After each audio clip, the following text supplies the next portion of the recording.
दोस्तों, मैं देशांत जैन आपका एडमा परिवार में स्वागत करता हूं। दोस्तों, आज हम मध्य प्रदेश वन संहिता से महत्वपूर्ण प्रश्न लगाएंगे जो आपके एग्जाम में सीधे पूछे जाते हैं। आज हम 15 इम्पोर्टेंट क्वेश्चन जो वन से हर बार किसी न किसी रूप में पूछे जा रहे हैं, या तो वो एमपीपीएससी हो या कोई भी एग्जाम हो, उसमें डायरेक्टली पूछे जाते हैं क्वेश्चन। तो आज हम इन्हीं क्वेश्चनों को लगाएंगे और एक एक क्वेश्चन को बहुत ही अच्छे से महत्व समझेंगे। दोस्तों, जो यहाँ पर फैक्ट होगा हम फैक्ट देखेंगे, और जहाँ पर हमको समझने की ज़रूरत होगी हम वहाँ पर समझेंगे। तो सबसे पहले दोस्तों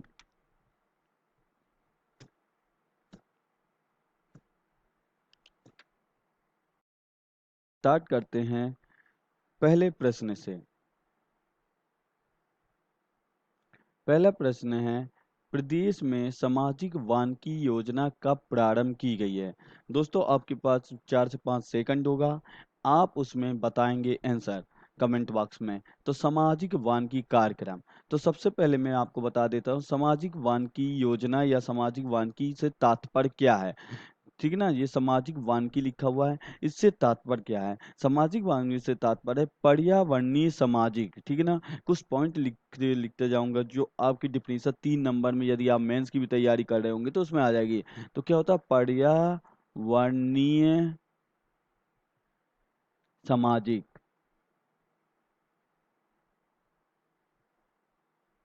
पर्यावरणीय सामाजिक व ग्रामीण विकास के उद्देश्य से, प्लस क्या, ग्रामीण विकास।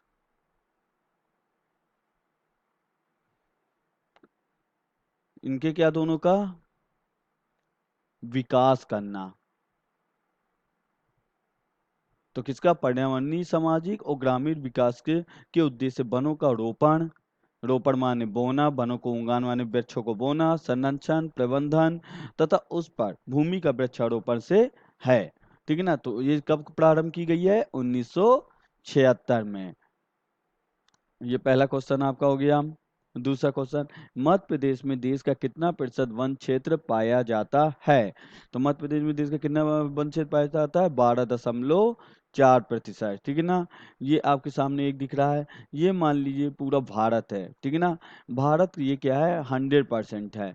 ठीक है ना, इसमें 100% में ये कितना है? 12.4% ये मध्य प्रदेश का है, ये मध्य प्रदेश का है। ठीक है, तो ये कितना पाया जा रहा है? 12.4% पाया जाता है। नेक्स्ट क्वेश्चन, वन स्थिति रिपोर्ट 2019 के अनुसार मध्य प्रदेश में वनाच्छादित क्षेत्र कितना है? तो वनाच्छादित क्षेत्र कितना है? 77482। देखिए दोस्तों, कैसे याद किया जा सकता है? वन आच्छादित क्षेत्र बोला है। सबसे पहले वन आच्छादित क्षेत्र होता क्या है? ठीक है ना, ऐसा क्षेत्र जहां पर क्या होते हैं, पेड़ पौधे उगे होते हैं। देखिए जैसे मैप है, मैप में ये जो ग्रीन कलर का दिख रहा है, ये ग्रीन, ये जो ग्रीन कलर का आपको दिख रहा है, ये क्या है? सब वन आच्छादित माने यहाँ पर पेड़ पौधे उगे हुए हैं, और ये पेड़ पौधे इन्हीं को क्या कहते हैं? वन आच्छादित क्षेत्र बोला जाता है। ठीक है ना, तो ये पूरा यदि इसका एरिया देखें तो कितना है? 77482 वर्ग किलोमीटर। इसको इस तरह पढ़ सकते हैं, देखिए साथ साथ, हिंदी में क्या पढ़ते हैं? साथ साथ, माने अपन को क्या होता है, बैच कैसे बोल रहे हैं? साथ साथ बोल रहे हैं, तो कितना हो गया? 7 7 77। ठीक है ना, फिर चार क्या होता है? साथ साथ कितने लोग हैं? 4 लोग हैं, तो कितना हो गया? 4। ठीक है ना, और चार क्या होगा? 4 लोग हैं, और इस तरह के कितने ग्रुप हैं? 2 ग्रुप हैं। कितने ग्रुप हैं? 2 ग्रुप हैं, माने 2 4 दूनी 8, 8 2। इस तरह याद करते हैं कि 7 7 4 8 2 वर्ग किलोमीटर। ये याद करने की आपको ट्रिक है, इस तरह इसको आप याद रख सकते हैं। नेक्स्ट क्वेश्चन, ये देखिए इधर पर आपका ये भी दिख रहा है कि कौन कितने, जैसे खुले वन है ये, ठीक है ना, कितने परसेंट में है, और ये समान सघन वन 11.14% में, इस तरह ये आपके दिया हुआ है। ठीक है, इसको आपको बड़ा करके मैं जूम करके एक बार दिखा देता हूँ। ये जैसे खुले वन, समान वन, अत्यंत सघन वन और झाड़ी वन और गैर वन वन 72.92% है। चौथा क्वेश्चन, वन स्थिति रिपोर्ट 2019 के अनुसार मध्य प्रदेश का क्षेत्रफल कुल भौगोलिक क्षेत्र के कितना प्रतिशत है? तो मध्य प्रदेश का क्षेत्रफल कुल भौगोलिक क्षेत्रफल के कितना है? देखिए सबसे पहले क्या रहा है, भौगोलिक माने कोई भारत का मैप है, मान लीजिए ये मैं भारत का मैप बनाने की कोशिश कर रहा हूँ, ठीक है ना।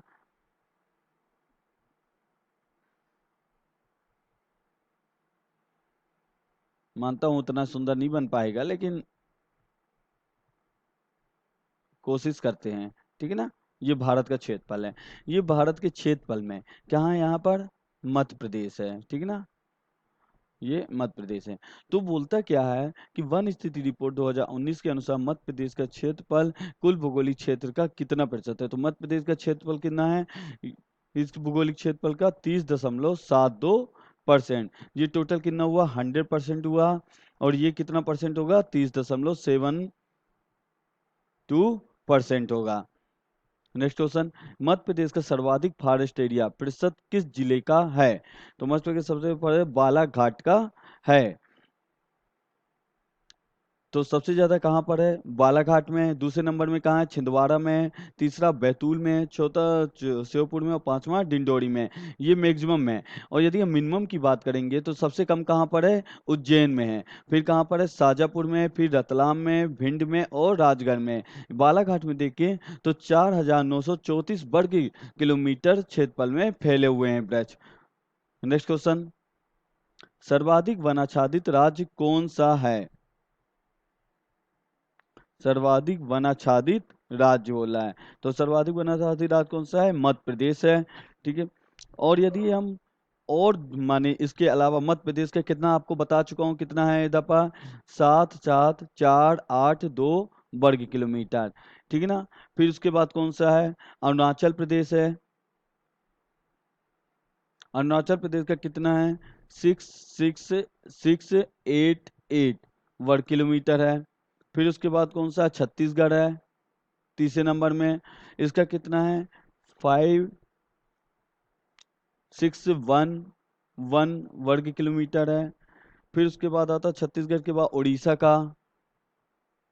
उड़ीसा का कितना है, 5,1,6,19 वर्ग किलोमीटर है।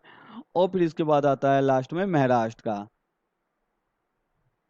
तो 5,0,778 वर्ग किलोमीटर। ये कुल इतने राज्य, जो 5 राज्य हैं, हम टॉप 5 को बताएं आपको कि ये टॉप 5 है, जिसमें से नंबर 1 कौन सा है, मध्य प्रदेश है।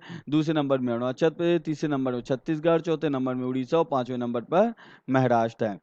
पर्यावरण की दृष्टि से कितने प्रतिशत भूमि पर वनों का होना आवश्यक है। तो कितने परसेंट का होना आवश्यक है, 33% का होना आवश्यक है। नेक्स्ट क्वेश्चन, मध्य प्रदेश में वनों का वर्गीकरण कितने आधार पर किया गया है।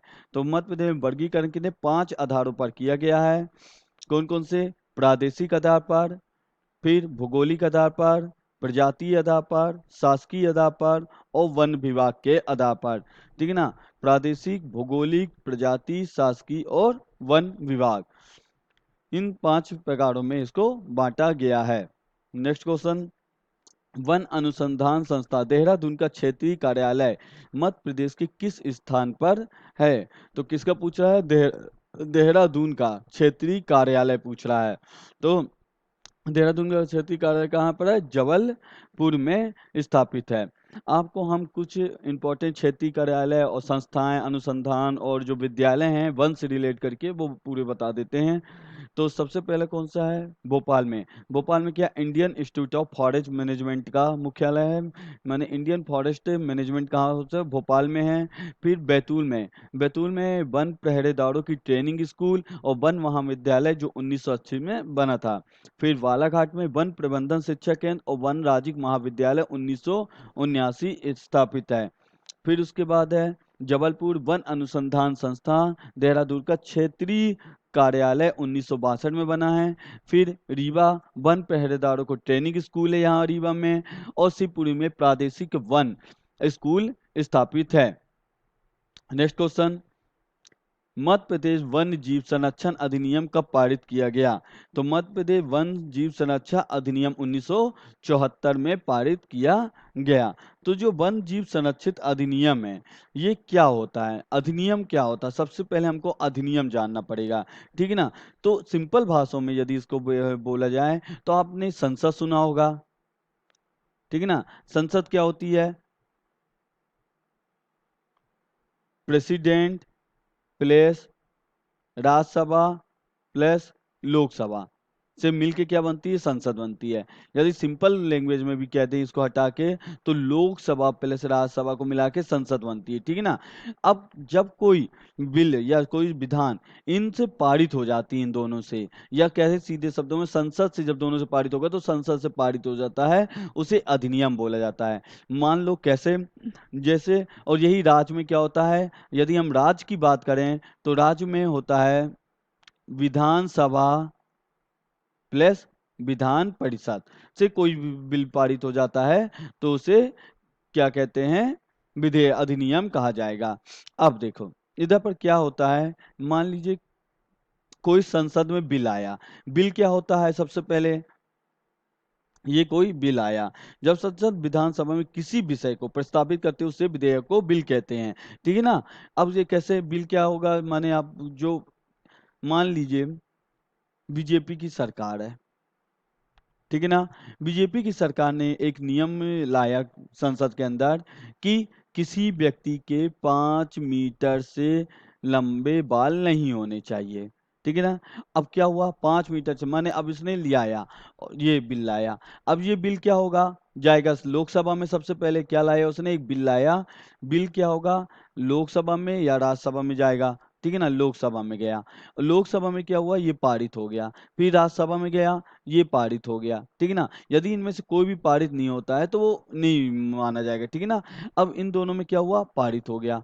पारित हो गया मतलब क्या, संसद से ये पारित हो गया, तो ये क्या बन गया, अधिनियम बन गया, ठीक है ना। अब ये क्या हो गया, अधिनियम बन गया। अब देखिए, जब इधर अधिनियम बन गया तो मतलब क्या हुआ, अब कोई भी व्यक्ति 5 मीटर से लंबे बाल नहीं रख सकते हैं। अब उसकी क्या होगी, हर व्यक्ति की माने जांच होगी, और जिसके भी लगेगा 5 मीटर का कोई है, तो उसमें बिल में क्या होगा, पहले नाम होता है, नेम होता है कि बाल काटो अधिनियम, या बाल काटो एक एक्ट आया, ठीक है ना, इसका नेम हुआ। फिर क्या होगा, नेम के बाद उसकी परिभाषा होगी कि 5 मीटर से लंबे जिसके भी बाल होंगे वो सब असंवैधानिक माने जाएंगे। तो ये इसकी क्या हो गई, एक परिभाषा हो गई। ये बिल है आपका, ये पूरा बिल आ रहा है, ठीक है ना। फिर उसके बाद क्या होगा, उसमें क्या क्या प्रावधान है, उसके मेंबर कौन कौन होंगे, उसको कैसे गठन किया जाएगा, ये सब एक बिल के अंदर होगा। और बिल क्या करेगा, फिर पास होगा। और जब जब संसद से जाएगा किसके पास, राष्ट्रपति के पास। अब किसके पास गया, राष्ट्रपति के पास, ठीक है ना। राष्ट्रपति के पास गया, राष्ट्रपति ने क्या किया, उसके पास दो रहेगा, या तो सिग्नेचर करेगा या नहीं। यदि उसने सिग्नेचर कर दिया तो ये क्या बन जाएगा, कानून बन जाएगा। मतलब कितने में होता है, सबसे पहले क्या होगा, बिल होगा। बिल के बाद क्या होता है, एक्ट होगा। और एक्ट माने अधिनियम। और एक्ट के बाद क्या होता है, कोई जुडिशरी या कानून बन जाता है। ये 3 प्रोसेस में कोई भी चीज होके गुजरती है, ठीक है ना। तो ये कहलाता है आपका अधिनियम कहलाता है। अब जैसे मैं कुछ इंपॉर्टेंट आपको अधिनियम बताए देता हूँ, ठीक है, जो आपको याद रखना है। जैसे सबसे पहले भारतीय वन अधिनियम 1927 कब लागू हुआ, ये हुआ 1 नवंबर 1956 से लागू हुआ, ठीक है ना। लागू कब से हुआ, 1 नवंबर 1956 से। वन जीव संरक्षण अधिनियम 1972 9 दिसंबर लागू कब से हुआ, 9 दिसंबर 1972। और यही चीज यदि जिला स्तर में पूछ लेगा तो जिला स्तर में कब से हुआ है, जिला स्तर में यदि पूछता है तो 15 नवंबर 1974। कब से हुआ, 15 नवंबर 1974 में। फिर क्या होता है, मध्य प्रदेश काष्ठ चिराग अधिनियम यदि पूछेगा तो ये कब लागू हुआ, 15 दिसंबर 1984, ठीक है ना, 1983 में हुआ। फिर उसके बाद बोलता है वन संरक्षण अधिनियम 1980 कब लागू हुआ, तो ये हुआ है 25 अक्टूबर 1980। क्या हुआ, 25 अक्टूबर 1980। फिर उसके बाद पूछता है यदि मध्य प्रदेश वन उपज अधिनियम पूछेगा तो ये मध्य प्रदेश वन उपज अधिनियम हुआ है नवंबर 1969। कब हुआ है, नवंबर 1969 से। फिर मध्य प्रदेश तेंदुपत्ता अधिनियम तो 28 नवंबर 1964, 28 नवंबर 1964 64 से लागू हुआ है। फिर उसके बाद पूछता है मध्य प्रदेश लोक वानिकी अधिनियम, तो ये कब हुआ? 12 अप्रैल 2001, 12 अप्रैल 2001 से हुआ है। फिर उसके बाद आता है जैव विविधता अधिनियम 2002, 21 नवंबर 2014 से इसको लागू किया गया, 21 नवंबर 2014। ये सब नोट कर लीजिए, वेरी इंपॉर्टेंट आपके अधिनियम है, जो कि एमपी के एग्जाम में हमेशा पूछे जाते हैं। मध्य प्रदेश संरक्षित वन अधिनियम 2015, तो कब हुआ? 4 जून 2015 में हुआ है। ये इंपॉर्टेंट, वेरी वेरी इंपॉर्टेंट ये अधिनियम है, आपको इसको याद करना है। ठीक है ना? इसको एक कॉपी में नोट डाउन करके अच्छे से याद कर लीजिए। नेक्स्ट क्वेश्चन, मध्य प्रदेश में कितने प्रतिशत भूमि चारागाह के अंतर्गत आती है? तो मध्य प्रदेश में 10.2% भूमि चारागाह के अंदर आती है। यदि हम इधर इंडिया की बात करें, इंडिया में कितने परसेंट आती है? तो इंडिया में 0.22% आती है। यदि इसको हेक्टेयर में देखें तो 810 हेक्टेयर के अंदर आती है। ठीक है ना? नेक्स्ट क्वेश्चन, मध्य प्रदेश में आरक्षित वनों का क्षेत्रफल कितना है? तो मध्य प्रदेश में आरक्षित क्षेत्र का कितना? 61.8 हजार वर्ग किलोमीटर है। देखिए, प्रशासनिक आधार पर वनों को 3 वर्गों में बांटा गया, आरक्षित, संरक्षित और अवर्गीकृत। तो आरक्षित में कितना है? 65.36% है। संरक्षित में कितना? 32.84% है। और अवर्गीकृत में 1.08% में फैला हुआ है। और ये क्वेश्चन आपके एमपी पीएससी 2020 2020 में पूछा गया था। ये मध्य प्रदेश बायोस्फीयर रिजर्व क्षेत्र कौन कौन से हैं? तो मध्य प्रदेश में बायोस्फीयर रिजर्व कौन कौन से हैं? पन्ना, अमरकंटक और पचमढ़ी है। अब देखिए दोस्तों, यहाँ पर बायोस्फीयर रिजर्व माने BR, इसको शॉर्टकट में क्या कहते हैं? BRB कहते हैं। तो ये क्या होता है? यूनेस्को एक संस्था है यूनाइटेड नेशन की, यूनेस्को, ठीक है ना? UNESCO, यूनेस्को द्वारा प्राकृतिक और सांस्कृतिक परिदृश्यों के सांस्कृतिक भागों के लिए दिया गया एक अंतर्राष्ट्रीय पदनाम है, जो स्थलीय या तटीय समुद्री पारिस्थितिक तंत्रों के बड़े क्षेत्रों या दोनों के संयोजन को शामिल करता है। किसको किसको करता है? दो को कर लेगा शामिल, एक तो किसको? स्थल को भी कर लेता है, और प्लस समुद्र, मानी जो भी इसको लगते हैं उसको ये इसमें अपने शामिल कर लेता है। अब यदि बात करें इधर पर पन्ना, तो पन्ना को सबसे नवीनतम में 2011 में बायोस्फीयर में शामिल किया गया। अमरकंटक, अमरकंटक को 2005 में, अमरकंटक क्या है? अचार कमार, क्या होता है? अचार कमार। और पचमढ़ी, पचमढ़ी को किया गया है 1999 में शामिल किया गया है। यदि बात करें पहला फर्स्ट बायो इस रिजर्व कौन था? तो नीलगिरी,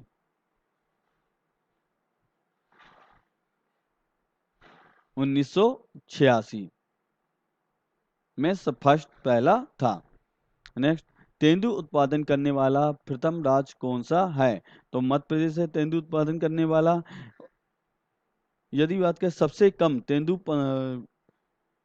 इसके उपयोग कहाँ, पहले उपयोग कहाँ होता है तेंदुपत्ता का? तो सबसे ज्यादा तेंदुपत्ता का उपयोग बीड़ी बनाने में किया जाता है। और बीड़ी का कारखाना कहाँ पर है? बीड़ी का कारखाना सागर में है। और सबसे कम तेंदुपत्ता का संसाधन कहाँ होता है? सबसे कम मिनिमम कहाँ पर होता है? इंदौर में। नेक्स्ट, वन्य जीव प्रबंधन में आमतौर पर शामिल होता है। तो वन्य जीव प्रबंधन में आमतौर पर क्या होता है? शिकार की रोकथाम और जानवरों की जनगणना शामिल होता है। वन जीव जो प्रबंधन है, ये क्या करता है? किसी भी क्षेत्र माने किसी भी जहाँ पर वन इसके अंतर्गत आएगा, वहाँ पर क्या करते हैं? आप शिकार नहीं कर सकते हैं, और जानवरों की जनगणना करी जाती है कि कितने वहाँ पर जानवर हैं।